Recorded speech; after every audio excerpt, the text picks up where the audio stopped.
यहाँ पर ध्यान से बेटा चैप्टर आपका जैव प्रक्रम है। जैव प्रक्रम आपको सबको समझ में आ गया होगा। जीवों में होने वाली विशेष प्रक्रियाओं को जैव प्रक्रम कहते हैं। इसमें सबसे पहला पोषण, सबसे पहला क्या है बेटा? पोषण। देखिए जैसे पोषण हो गया, पाचन तंत्र हो गया, पाचन हो गया, श्वसन हो गया, उत्सर्जन हो गया, अवशोषण हो गया, ये सब क्या है? जीवों में होने वाली विशेष प्रक्रियाएं, जिनमें सबसे पहले हम किसे पढ़ना है बेटा? पोषण को। तो पोषण एकदम सिंपल लाइन में आप याद करोगे कि वे जीव जो भोज्य पदार्थ या खाद्य पदार्थों को ग्रहण करते हैं और ग्रहण कर ऊर्जा बनाते हैं और उसी ऊर्जा से अपने शरीर का वृद्धि और विकास करते हैं। तो इस क्रिया को क्या कहते हैं? पोषण कहते हैं। समझ में आ गया?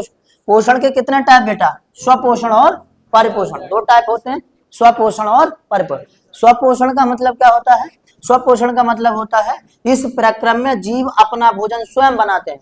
इस प्रक्रम में जीव अपना भोजन स्वयं बनाते हैं, स्वपोषण कहलाता है। और स्वयं बनाने वाले जो भोजन होते हैं, स्वयं भोजन बनाने वाले जो जीव होते हैं वो स्वपोषी जीव कहलाते हैं। जैसे हरे पेड़ पौधे, जैसे हरे पेड़ पौधे प्रकाश संश्लेषण की क्रिया द्वारा भोजन बनाते हैं। परिपोषण, परिपोषण इस प्रक्रम में जीव दूसरों पर आश्रित होते हैं, जैसे बैक्टीरिया, कवक, प्रोटोजोआ इत्यादि। कोई प्रॉब्लम यहाँ पर?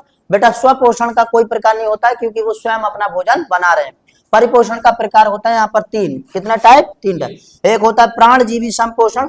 प्राणजीवी संपोषण कहलाता है वह प्रक्रम जिसमें जीव ठोस या तरल पदार्थों को ग्रहण करते हैं। इस प्रक्रम को प्राणजीवी परिपोषण कहते हैं। जैसे यहाँ पर मनुष्य हो गया, अमीबा हो गया, मेढक हो गया इत्यादि। कोई प्रॉब्लम? मृतजीवी परिपोषण, मृतजीवी परिपोषण किसे कहेंगे? इस प्रक्रम में बेटा जो जीव होते हैं वो मरे हुए जीवों को ग्रहण करते हैं, मरे हुए जीवों से भोजन ग्रहण करते हैं। इस घटना को या इस प्रक्रम को मृतजीवी परिपोषण कहते हैं। जैसे बैक्टीरिया हो गया, कवक हो गया, प्रोटोजोआ हो गया इत्यादि। ओके, आगे है परजीवी पोषण। परजीवी पोषण में बेटा इस प्रक्रम में जीव एक दूसरे से चिपक कर भोजन को प्राप्त करते हैं, भोजन को ग्रहण करते हैं चिपक कर। जैसे अमरवेल, अमरवेल पेड़ पौधे पर चिपकी होती है, भोजन करती रहती है और उसका वृद्धि होते रहता है, उसका विकास होते रहता है। ऐसे जू सिर में पड़े आते हैं तो वो भी अपना भोजन चिपक कर ही ग्रहण करते हैं। जौंक जब चिपक जाती है तो खा लेती है और भोजन पूरा कर लेती है, उसके बाद ही छोड़ती है। तो जैसे जौंक। कोई प्रॉब्लम यहाँ तक? सब समझ में आ गया?